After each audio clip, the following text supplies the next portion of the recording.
ଅଧା ମାଇକିନା ହେଇସାରିଛି। ଆଉ ଆଜିର କାହାଣୀ ବହୁତ ପୁରୁଣା, କିନ୍ତୁ ତମେମାନେ ଶୁଣିକିନା ତମ ବାଣ୍ଡ ହଲିଯିବ ପୁରା। ମୋର ଏତିକି ହିଁ ଆଶା। ପିଲାବେଳେ ମୁଁ ଗାଁରେ ରହୁଥିଲି, ମାମୁଁ ଘରେ। ନିଜ ଘରକୁ ଆସିବା ଯିବା ବହୁତ କମ୍ କରୁଥିଲି।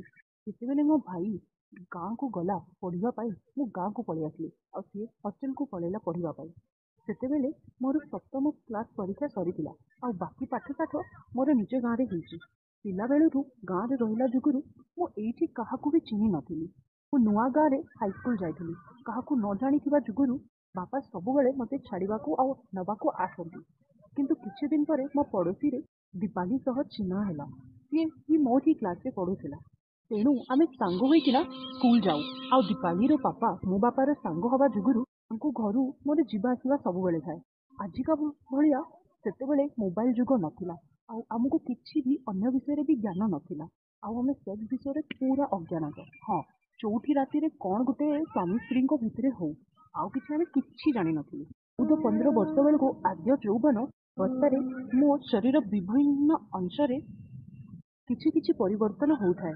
ଉପରେ ଦିଟା ଇଟିଲି ପିଠା ପରି ମୋର ଦୁଧ ଦୁଇଟା ଏବେ ସମିଜ ଉପରେ ଦେଖା ଯାଉଥିଲା। ବୋଉ ଯେତେ କହିଲେ ବି ମୁଁ ଜମା ସମିଜ ପିନ୍ଧିବା ପାଇଁ ଇଚ୍ଛା କରେ ନାହିଁ। ମୋର ଏମିତି ଦୁଧ ସାଇଜ ବଢିବା ଯୋଗୁରୁ ଗାଁରେ ମୋର ସବୁ ମାଉସୀ ମାନେ ଟୁ ପିସ୍ ଦେଖାଯାଉଛୁ ବୋଲିକିନା ମଜା କରନ୍ତି। କିନ୍ତୁ ସେତେବେଳେ ମୁଁ ଏତିକି ଧ୍ୟାନ କିଛି ଦିଏ ନାହିଁ। ଦୀପାଳିର ଗୋଟେ ଦାଦା ଥିଲେ। ତାଙ୍କ ବୟସ ବୋଧେ 29 କି 30 ହବ। ତାଙ୍କ ନାଁ ରମୁ। ତାଙ୍କ ସ୍ତ୍ରୀର ପିଲା ହବା ଥିବାରୁ ସେ ତାଙ୍କ ବାପା ଘର ରହୁଥିଲେ। ତାଙ୍କ ପୁଅ ଦ୍ୱିତୀୟ ଶ୍ରେଣୀରେ ପଢୁଥିଲା। ସେ ଆମ ସାଙ୍ଗରେ ଖେଳେ। ରମୁ ଦାଦା ମଧ୍ୟ ବେଳେବେଳେ ଆମ ସହ ଆସିକିନା ମିଶିଯାଆନ୍ତି, ଆଉ ଆମ ସହ ହିଁ ଖୁବ୍ ଖେଳନ୍ତି।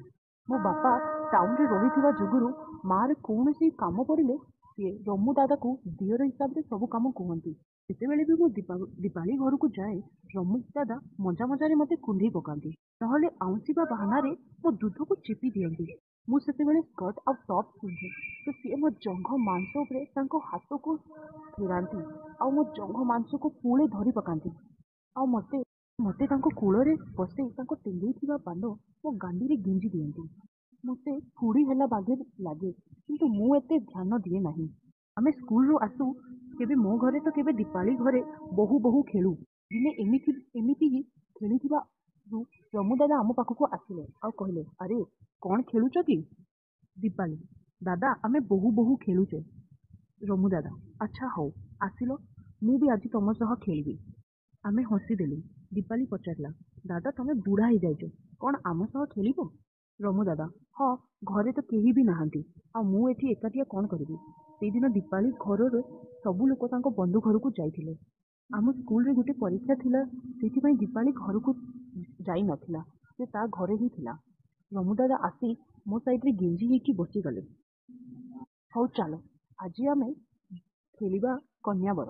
ମୁଁ ବୁଢା ବର ହେଇଯାଉଛୁ, ଆଉ ରେଣୁ ତୁ ମୋ କନ୍ୟା ହେଇଯା। ଆମେ ଦୁଇ ଜଣ ଠୋ ଠୋ ହୋଇ ହସିଥାଉ। ସେଇ ଅନୁସାରେ ମୁଁ କନ୍ୟା ହେଇଗଲି, ଆଉ ପୁରୁଣା ଓଢ଼ଣୀକୁ ଟାଣି ମୋ ମୁଣ୍ଡରେ ଲଗେଇଦେଲି। ଆମେ ଦୁଇ ଜଣ ଗୁହାଳ ଘର ସାମ୍ନାରେ ଠିଆ ହେଇପଡ଼ିଲୁ, ଆଉ ଦୀପାଳି ନଣନ୍ଦ ହୋଇ ବାଟ ଜଗିଲା। ରମୁ ଦାଦା ତାଙ୍କ ପକେଟରେ 20 ଟଙ୍କିଆ ନୋଟ କାଢି ତାକୁ ଧରେଇଦେଲେ। ସେ ପୁରା ଖୁସି ହେଇଗଲା। ଯା, କୁରକୁରେ ନହେଲେ ସରସ୍ୱତୀ ଚେନାଚୁର, ତୋର ମନପସନ୍ଦ ଇଚ୍ଛା ଯାହା ଆଣିବା କଥା ଆଣିବୁ। ଆଉ ଏତିକି କହି ରମୁ ଦାଦା ତାକୁ ବାହାରକୁ ପଠେଇଦେଲେ, ଆଉ ମତେ ଗୁହାଳ ଘରକୁ ନେଇକି ଗାଈଙ୍କ ପାଇଁ ଗୋଟେ ନଢା ଗଦା ହେଇଥାଏ। ଦିନ ଥିବାରୁ ଗାଈମାନେ ବି ଚାରାରୁ ଆସିନଥାନ୍ତି। ସେଇଠି ଯାଇ ଆମେ ଯାଇ ବସିଲୁ। ରମୁ ଦାଦା, ଆଚ୍ଛା ରେଣୁ, ବାହାଘରରେ କଣ କଣ ହୁଏ ତୁ ଜାଣିଛୁ? ମୁଁ, ହଁ, ଭୋଜି ଭାତ, ନୂଆ ଡ୍ରେସ। ରମୁ ଦାଦା, ଆରେ ବୁକି ଝିଅ, ପୁଅ ଝିଅଙ୍କର କେମିତି ବାହାଘର ହେଲା ବୋଲି ଜାଣିବୁ? ମୁଁ କହିଲି, ହଁ, ଏକାଟିଆ ଥିବେ ସେମାନେ। ରମୁ ଦାଦା ହସି ହସି କହିଲେ, ଆଚ୍ଛା, ଆଉ ତାପରେ କଣ ହୁଏ? ମୁଁ ମୁଁ ମୁଣ୍ଡ ହେଲେଇ ମନା କରିଲି। ସିଏ, ଆଚ୍ଛା, ତୁ ଚଉଠି ରାତି କଥା ଜାଣିଛୁ? ମୁଁ ହଁ ମାରିଲି। ସିଏ, ଆଚ୍ଛା, ସେଦିନ କଣ ହୁଏ ଜାଣିଛୁ? ମୁଁ ମନା କରିଲି। ଏତିକି କହି ସେ କହିଲେ, ହଉ ରହ। ତାପରେ ରମୁ ଦାଦା ଉଠି ଗୁହାଳ କବାଟ ଭିତରୁ ବନ୍ଦ କରିଦେଲେ, ଆଉ ମୋ ସାଇଡରେ ମୋଠୁ ଲାଗି ହେଇ ବସିଲେ। ତାଙ୍କ କହୁଣୀ ମୋ ଦୁଧକୁ ଲାଗୁଥାଏ, ଆଉ ମୁଁ ଭିତରେ ସମିଜ ପିନ୍ଧି ନଥିଲି। ସେଥିପାଇଁ ରମୁ ଦାଦାର ହାତ ବାଜିବା କ୍ଷଣି ମୋ ନିପଲ ଟାଣ ହେଇଗଲା। ସେ ମୋ କାନ୍ଧ ଉପରେ ହାତ ରଖି କହିଲେ, ଚଉଠି ରାତିରେ ଦି ଜଣ କନ୍ୟା ଓ ବର ତାଙ୍କ ଦୁଇ ଜଣଙ୍କର ନୁନୁ ଦେଖନ୍ତି। ମୁଁ ଲାଜରେ ମୁହଁ ତଳକୁ କରିଦେଲି। ରମୁ ଦାଦା ପୁଣି ଆରମ୍ଭ କରିଲେ, ଆଚ୍ଛା ତତେ କଣ ଲାଜ ଲାଗୁଛି? ମୁଁ ପରା ତ ବୁଢା ବର, ଆଉ ମତେ କଣ ଲାଜ କରୁଛୁ? ଆଚ୍ଛା ରହ, ମୁଁ ଆଗେ ଦେଖୁଛୁ ରହ। ଏତିକି କହି ସେ ତାଙ୍କ ନିଜର ପାଇଜାମା ଡୋରି ଢିଲା କରିଦେଲେ ଆଉ ତାଙ୍କ ଅଧା ଟେଙ୍ଗିଥିବା ବାଣ୍ଡ ମୁଣ୍ଡିକୁ ବାହାରକୁ କାଢିଲେ। ମତେ ଏଇଟା ଦେଖି ବହୁତ ଲାଜ ଲାଗୁଥାଏ, କିନ୍ତୁ ମୋ ଭିତରେ ଦେଖିବା ପାଇଁ ଇଚ୍ଛା ବି ଥିଲା, କାରଣ ମୁଁ କେବେ ବି ବାଣ୍ଡ ଦେଖିନଥିଲି। ସେ ତାପରେ ତାଙ୍କ ହାତ ନେଇ ମୋ ଡାହାଣ ପଟ ଦୁଧକୁ ମୁଠେଇ ଧରିଲେ। ଆଉ ଏ ସବୁ ଅନୁଭୂତି ମୋ ପାଇଁ ପୁରା ନୂଆ ଥିଲା, କିନ୍ତୁ ମୁଁ ତାଙ୍କୁ ଜମା ମନା କରିପାରୁ ନଥିଲି। ମୁଁ ଚୁପଚାପ ତଳକୁ ମୁହଁ ପୋତିକି ବସିଥାଏ। ନୀରବ ରହିବା ତାଙ୍କୁ ସାହସ ଯୋଗାଇ ଦେଲା। ସେ ମୋର ପିପିଲି ପିଠା ପରି ଦୁଇଟା ଦୁଧକୁ ଚିପିବା ସହ ଗୋଲ ମରିଚ ବୁନ୍ଦିକୁ ବି ଚିପି ଚିପି ମଝିରେ ଦୋଳୁଥାନ୍ତି। ମୁଁ କଷ୍ଟରେ ଓହ ଓହ ଦାଦା କାଟୁଛି ବୋଲି କହୁଥାଏ। ରମୁ ଦାଦା, ଆଲୋ ମୁଁ ଏବେ ତ ଦାଦା ନୁହେଁ, ମୁଁ ଏବେ ତ ବୁଢା ବର। ଆଉ ତୁ ମୋ କନ୍ୟା, ତୁ ମତେ କଣ ଲାଜ କରୁଛୁ? ଆଉ କାଟିଲେ ହିଁ ପରେ ମଜା ଲାଗିବ, ରହ। ଏମିତି କହି ମଝି ମଝିରେ ଦାଦା ମୋ ଦୁଧକୁ ଚିପି ଦଉଥାନ୍ତି ଆଉ ମଝି ମଝିରେ ଦେଖୁଥାନ୍ତି କାଳେ କେହି ଦେଖୁ ତ ନାହାନ୍ତି ନା। କିଛି ସମୟ ଦୁଧ ଚିପିଲା ପରେ ଦାଦା ମତେ ନଢା ଗଦା ଉପରେ ଶୋଇବାକୁ କହିଲେ। ଆଉ ମୁଁ ସୁନା ପିଲା ପରି ତାଙ୍କ କଥା ମାନିଗଲି। ମୁଁ ଗୋଟିଏ ଫ୍ରକ୍ ପିନ୍ଧିଥାଏ। ଦାଦା ମୋ ଫ୍ରକକୁ ମୋ ଜଙ୍ଘ ପର୍ଯ୍ୟନ୍ତ ଟେକିଦେଲେ। ପଛରୁ ଦୁଇଟା ବଟନ ଖୋଲିଦେଲେ। ପଛପଟରୁ ଧୀରେ ଧୀରେ ମୋ ପିଠିକୁ ଆଉଁସିଥାନ୍ତି ଆଉ ମୋ ଦୁଧକୁ ଚିପୁଥାନ୍ତି। ଟପ୍କୁ କାନ୍ଧରୁ ଖସେଇ ଦାଦା ମୋ ଦୁଧକୁ ତାଙ୍କ ପାଟିରେ ପୂରେଇ ଦେଲେ। ଆଃ ଦାଦା, ଆଃ ଦାଦା, କିଏ ଦେଖିବ, ଚାଲ, ଦୀପାଲି ଆସିଯିବ। ମୁଁ ମନା କରୁଥାଏ, କିନ୍ତୁ ଦାଦାର ଚୁଚୁମାରୁ ମୋ ଦେହ ପୁରା ଗରମ ହେଇଯାଉଥାଏ। ମୋ ଚିତ୍କାର ଶୁଣି ଦାଦା ଜୋର ଜୋର ମୋ ଦୁଧକୁ ଚିପିବାକୁ ଆଉ ଖାଇବାକୁ ଲାଗିଗଲେ। ଆଉ ମୋ ଅଣ୍ଟାରେ ତାଙ୍କ ହାତକୁ ବୁଲେଇ ମୋ ଅଣ୍ଟାକୁ ଚିପିଲେ। ଆନନ୍ଦରେ ମୋ ଦେହ ପୁରା ଶୀତେଇ ଯାଇଥାଏ। ତାପରେ ବାହାରୁ ଦୀପାଳିର ପାଟି ଶୁଭିଲା, ରେଣୁ ରେଣୁ, କଣ କରୁଛୁ? ଆସ ଖାଇବା, ମୁଁ କୁରକୁରେ ଆଣିଛି। ଦୀପାଳି ପାଟି ଶୁଣି ଦାଦା ମୋଠୁ ଅଲଗେଇ ହେଲେ ଆଉ ଜଲ୍ଦି ଜଲ୍ଦି ମୋ ବଟନ ଦେଇ ମୋଠୁ ଦୂରେଇ ଗଲେ ଆଉ ଯାଇକି ତୁରନ୍ତ କବାଟ ଖୋଲିଲେ। ଦୀପାଳି, ରେଣୁ ତୁ ଏଇ ଯାଇ କଣ କରୁଥିଲୁ ବୋଲି ପଚାରିଲା। ଯେ ଆମେ ତତେ ଡରେଇବାକୁ ଚାହୁଁଥିଲୁ, କିନ୍ତୁ ତୁ ଜାଣିଦେଲୁ ଆଉ। ରମୁ କାକା ଏତିକି କହି ବାହାନା କରି କଥାକୁ ବୁଲେଇ ଦେଲେ। ସେଇ ଟାଇମରୁ ମୋ ପାଟିରୁ କଥା ବାହାରୁ ନଥିଲା। ହଉ, ତମେମାନେ ଏବେ ଖେଳ, ମୁଁ ଯାଉଛୁ ଗାଈକୁ ଆଣିବି। ଏତିକି କହି ରମୁ ଦାଦା ସେଇଠୁ ପଳେଇଲେ। ଏତିକି କଥା ଶୁଣି ମୋ ମନ ଯେମିତି ଦୁଃଖୀ ହେଇଗଲା। ପଢିବା ଯୌବନରେ କୌଣସି ପୁରୁଷର ସ୍ପର୍ଶ ଯେମିତି ହଉଥାଏ, ଆଣିବା ପରେ ମୁଁ ଯେମିତି ଆଉ ନିଜକୁ ଆୟତ୍ତ କରିପାରୁ ନଥିଲି। ଦାଦା ଗଲା ପରେ ମୁଁ ଦୀପାଳି ସାଙ୍ଗେ ଅଳ୍ପ ସମୟ ରହିଲା ପରେ ପଳେଇ ଆସିଲି। ଘରକୁ ଆସିବା ପରେ ସିଧା ବାଡ଼ିପଟକୁ ମୁତିବା ପାଇଁ ଗଲି। ଚଢି ଖୋଲି ମୁତିବା ପାଇଁ ବସେ ତ ମୁଁ ଦେଖିଲି ମୋ ଚଢିରେ କଣ ନାଳୁଆ ନାଳୁଆ ଲାଗୁଛି। ବିଆରେ ହାତ ମାରିକି ଦେଖିଲି, ବିଆ ମଧ୍ୟ ନାଳୁଆ ଲାଗୁଥିଲା।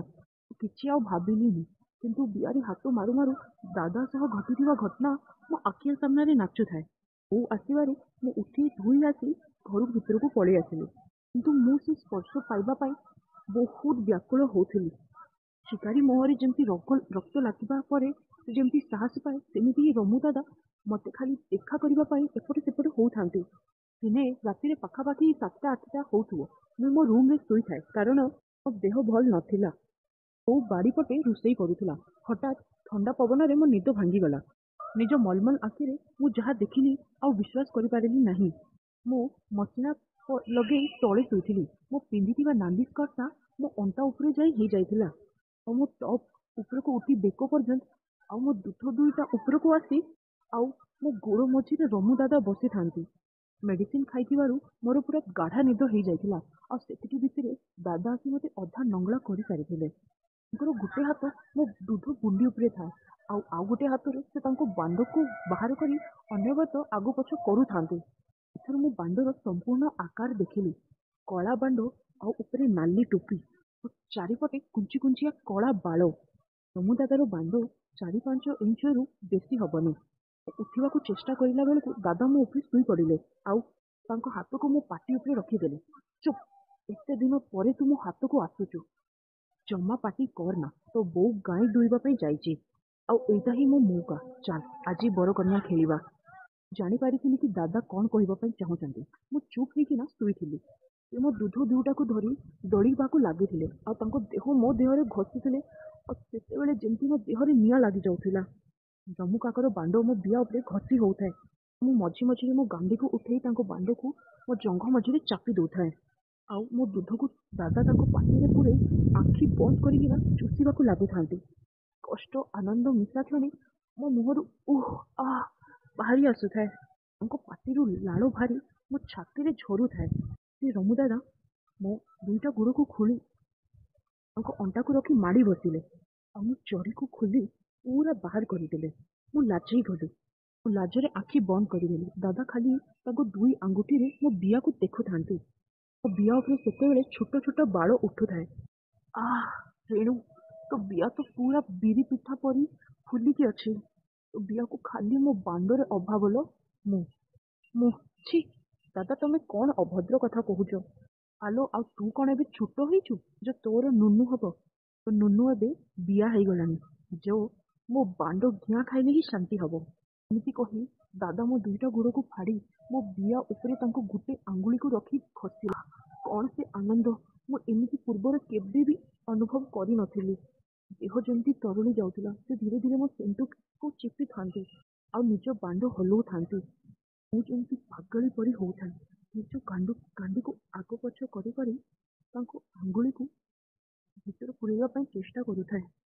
ମୁଁ ଦାଦା, ତୁ ତ ପୁରା ଖେଳାଳି ଅଛୁ ରେଣୁ। ଆଉ କଣ ପାଇଁ ଏମିତି ଅଜାଣତା ଭଳିଆ ହଉଥିଲୁ? କିଛି କହିଲିନି, କିନ୍ତୁ ତାଙ୍କ ହାତକୁ ଧରି ମୁଁ ସେମିତି ମଝିରେ ମାଡ଼ି ଦଉଥାଏ।